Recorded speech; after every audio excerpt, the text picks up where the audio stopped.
Hello, welcome back. This is Disha Shah and I create videos on how to make, save and invest money. Today, as you see from the title, is an April money date. I kind of started this series so that I could take you along my monthly progress in my own personal finance journey, the mistakes I'm making, the things I'm learning from others, the new tools I'm trying out, and stuff like that. I did one in January, I did one in February. I missed my March money date, and we will see the repercussions of them in this money date. So let's get started. If you're new to my channel, make sure to subscribe. We are growing in numbers, and you definitely want to be part of this community. So make sure to hit the subscribe button. Okay, story time and a little bit of context. So I am a computer science engineering student in my final year. I still have a couple of months of college left, so I don't make constant money. I don't get a salary because I'm not employed yet, but I do have small side hustles that make me money. I do personal finance workshops, one-on-one consultations, YouTube partnerships, and stuff like that. So last month, I knew that I was not going to get too much money because I was focusing on other things. So I was not going to make more money. I had 4,000 rupees and a little more in my account. And I decided that that would be enough for the rest of the month and I was not going to focus on earning more money. And this is usually my favorite tool when it comes to mutual funds. It is the SIP option, Systematic Investment Plan, which automatically, when automatically takes the money from your bank account and credits it into your investment fund. Wow, I can't speak today. So that happened. So I have two SIPs running and I forgot to put them on pause or cancel them because this month I could not afford to invest money. So I checked my bank account and realized that all the money has been credited into my investment account and I don't have money for the rest of the month anymore.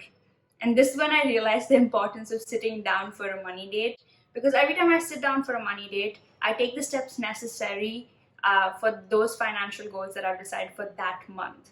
And if I had sat down and decided that no money is coming in, the money that I have is just enough for me to spend, then I would have canceled my SIP. Now, this is, I think, one of the greatest learnings and something that's sometimes hard to digest, but you only invest money when you have surplus, right? So if you are going through a phase where you think you don't have enough money to save and invest and meet your expenses, it is all right. It is better to just meet your expenses than to want to save and invest and go into debt. This brings me to my second point, and I think an important lesson that I learned in March. I have always had an emergency fund, but never had to dip into it just because I've always been consistent with my money dates and I always have some money coming in from somewhere. But then this time when I had no money and I didn't want to take out that money from my investment because it was already gone, I would be taxed because I didn't wait for 12 months. Plus, if the market had gone down when I wanted to take it out, I would be making a loss. This is when, instead of having to borrow money or going into debt somewhere else, I could dip into my emergency fund, which luckily I've kept it in liquid state, which means I can cash it out easily. That's all it means. And I could, so then I could sustain for the rest of the month. So important lessons here is don't invest if you think that your expenses are going to be high that month and your income is not going to match it. It is okay, put your investments on pause or cancel your SIPs because you don't want your money to go away then not know how to meet the rest of your day-to-day expenses. That is not a fun situation to be in. So it's okay. Tell yourself that it is all right and you'll make up for it in the future, but pause your investments if you can't make them. Second, always have an emergency fund because you don't know what emergency situation might arise. Mine wasn't an emergency, it was a bit of a stupid error, but if you do have a big expense, you ended up putting your money in investment and savings and your expenses and you don't have more and an emergency comes, then your emergency fund is going to save you from going into debt or pulling out your investments and making a loss. This is very, very important. If you haven't started working on your emergency fund, I would suggest pause your investments and first build your savings and your emergency fund. My third learning from all the mistakes that I made in March is that it's not always about how much you're able to save, how many expenses are you able to cut down, what kind of a frugal living are you able to achieve. Sometimes it's also about increasing your income. So this is a reminder to everyone out there, either start a side hustle if you have the time and energy and a passion that you'd like to monetize, Side hustle is a great way to kick in an extra income. The second reminder is to ask for a raise or a promotion. Analyze and see when was the last time you got a raise or asked for a promotion. I will put down quick tips here that you can start working on to have that conversation with your senior or with your boss in order to ask for this raise. It is a great way for you to increase your income and reach your financial goals faster or even dream bigger.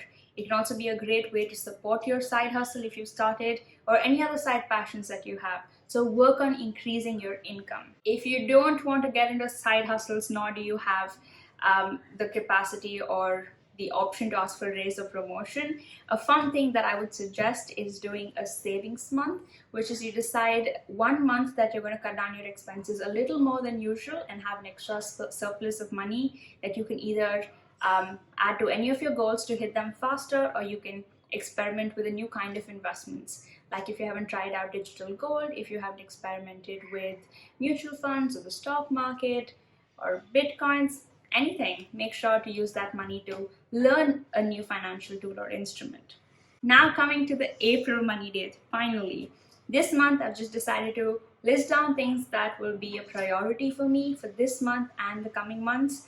And this is my list. Make sure to get either inspired by this and create your own list, because personal finance is very preferential. It's different for each and every person, literally. I create these money date videos just as a reminder for everyone else to constantly be in touch with what your money is doing. You work really hard to make this money, so might as well know what's happening with it.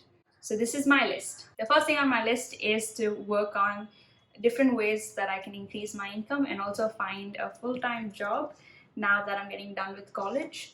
Let me know in the comment section if you want to know the process I'm going through, the things that I'm working on to find a job. I think it'll be an interesting video because I've deep dived, spoken to so many people, and I've been working on it for a while. So that'll be an interesting video. So let me know if you want me to do a video on that. The second thing I want to work on is redoing my budget. I think my budget no longer matches my needs or my wants, so I want to work on that. Your budget is a great way to see your spending habits, your saving habits, and how they're evolving from time to time. I think it is a great insight into your priorities and how your priorities are shifting from time to time. So it's been a while since I sat down and kind of introspected on those things. So I would like to work on that this month. And my third thing is, because March was a month where I didn't learn too many new things when it came to money, I want to learn 5 new things related to personal finance. It can be about budgeting, it can be about stock market, mutual funds, taxes, anything. But I want to learn 5 new things, and I will share what those 5 new things are in my May money date. So I have some accountability system.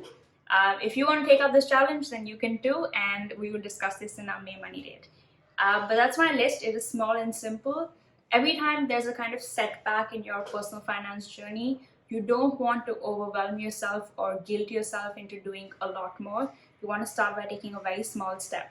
So these are my small steps. Yours can be smaller or bigger. I'm just saying this works for me, and that's why I've created this. So this is my list. That's about it. I wanted this video to be very conversational. I didn't script it. I kind of just wanted to sit down and have a conversation with all of you about what is happening, because sometimes it is easy to assume that just because I am creating these videos, I know everything and I have everything in control. That's not the truth. It is just a journey, and this channel is just about sharing my journey with you all so that you know that personal finance is an important life skill that needs to be prioritized in your life. So I hope you enjoyed this video. If you did, make sure to hit the like button. Leave me cute, sweet comments down below. Let me know how your March and April has gone in terms of money. Have you been sitting down for your money dates? And just anything. And I will see you in my next video.